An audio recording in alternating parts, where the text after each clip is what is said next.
বন্ধুরা, মা তো মাই হয়, শাশুড়ি মা কখনো মা হয়ে উঠতে পারে না। ওই যে কথায় আছে না, মা আর মায়ের মতো।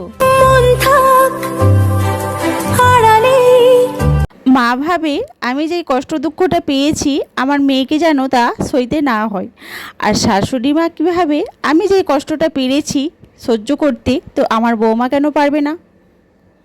মাঝে মাঝে ছুঁতে আসা। বাপের বাড়ি তো বাপের বাড়িই হয়, আর শ্বশুর বাড়ি শ্বশুর বাড়িই হয়। একটু দেরি হয়ে গেলে মা বলে তুই এখনও খাসনি, কখন খাবি। আর একটু শ্বশুর বাড়িতে দেরি হয়ে গেলে তুমি এখনও রান্না করোনি, কখন খাবো আমরা সবাই। যত দূর যায় চোখ। মা বলে সংসার বাঁচিয়ে তোর জন্য কিছু আমি পয়সা রেখেছি খেপি, তুই কিছু একটা কিনে নিস নিজের পছন্দের মতো। আর শাশুড়ি মা বলে তুমি সব পয়সা আমার ছেলের উড়িয়ে দিচ্ছ। ঘুমেরও আসে যে সামনে কি আসবে না সে। বন্ধুরা, এই হচ্ছে মা আর শাশুড়ি মা, তফাৎটা নিজেরাই বুঝতে পারবো আমরা। তো বন্ধুরা, তোমাদের সাথে কথা বলতে বলতে অনেক দূর চলে এলাম। তো সবার আগে জানিয়ে দিই গুড মর্নিং বন্ধুরা, তোমরা কেমন আছো? আশা করছি সকলে খুব ভালো আছো, সুস্থ আছো। আমি চলে এলাম পম্পা একটা নতুন ব্লগ নিয়ে নতুন দিনে। তো বন্ধুরা, সকাল সকাল ছেলেকে পাঠিয়ে দিয়েছি স্কুলে, বরকেও পাঠিয়ে দিয়েছি অফিসে, তারপরে স্নান সেরে চলে এসেছি ছাদে জামা কাপড় মেলার জন্য। এবারে সেরে নেব পুজোটা, আর বাবুকেও খাইয়ে দিয়েছি। তোমরা দেখতে পেলে সকাল থেকে অনেক কাজ করে নিয়েছি, সবটা তো আর তোমাদের সাথে শেয়ার করা হয় না। তো চলো বন্ধুরা, ভিডিওটা কেউ স্কিপ না করে পুরো ভিডিওটা তোমরা দেখো। মাঝে মাঝে ছুঁতে আসা।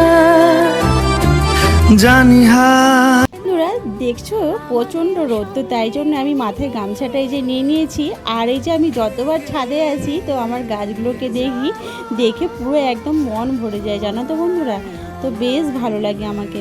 আর এই যে অনেকগুলো এখানে তুলসী মানে বীজে ছড়িয়েছিলাম, তো সেই থেকে অনেকগুলো বীজে হয়েছে, তো সেইগুলোই আমি দেখছিলাম। বেশ ভালো লাগছে, মন একদম ভরে যাচ্ছে নিজের হাতে গাছ লাগানো। তো বন্ধুরা, তোমাদের উদ্দেশ্যে একটাই কথা বলবো, তোমরা যে যেখান থেকে দেখছো অবশ্যই একটা আমাকে কমেন্ট করে অবশ্যই একটা জানিয়ে দিও, কেমন। তো গুড আফটারনুন বন্ধুরা, এখন ঘড়িতে সময় 1টা। তো আমি চলে এলাম রান্নাঘরে। আমি এই যে ভাত বসিয়ে দিয়েছি, এদিকে ভাতটা আমার হয়ে গেছে সরি। আর এই যে ডালটা সিটি নিয়ে নিয়েছি, আর এই যে এখানে পোস্ত বেটে নিয়ে নিয়েছি, আর এখানে পকোড়া করে নিয়েছি। তো দেখো এই যে আমার বেসনের পোস্তটা হয়ে গেছে, আর এই যে ডালটা হলেই হয়ে যাবে। আর একটু ভাবছি তোমার দাদা ভাইয়ের জন্য একটু চাটনি করব, কারণ রোদে রোদে আসবে তো একটু বেশ ভালো লাগবে খেতে। তুমি অভিমানী মিটে যাবে জানি, স্বপ্নের সেই ছিলে।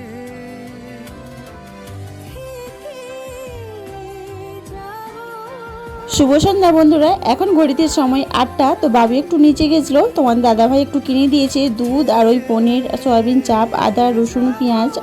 তো এই যে বন্ধুরা, আমার রান্নাটা হয়ে গেছে, সবজিটা। আর আমার ছেলেগুলো না খুব ভালোবাসে পনির আর চাপ দিলে, আর ওদের কিছু চাই না, আমরা সবাই খুব ভালোবাসি। তো বন্ধুরা দেখো, আমার এই যে রুটিটা প্রায় হয়েই গেছে, আর এখানে সবজিটাও আমি এনে রেখে দিয়েছি। তোমার দাদাভাই এখনও আসেনি, তো সানুকে এবারে খাইয়ে দিতে হবে। এখন ঘড়িতে প্রায় 10:30 বাজে। তো ওকে তো খাওয়াতে অনেকটাই সময় লাগে, প্রায় 1 ঘন্টার মতন টাইম লেগে যায় দুটো রুটি খাওয়াতে। তো দেখো এই যে আমি খাওয়ালাম না, ওকে ওর দাদা খাইয়ে দিচ্ছে, কারণ ও দাদার হাতে খাবে, আমার কাছে খাবে না। আমি একটু বকি তো তাড়াতাড়ি খেতে বলি, তো সেই জন্য।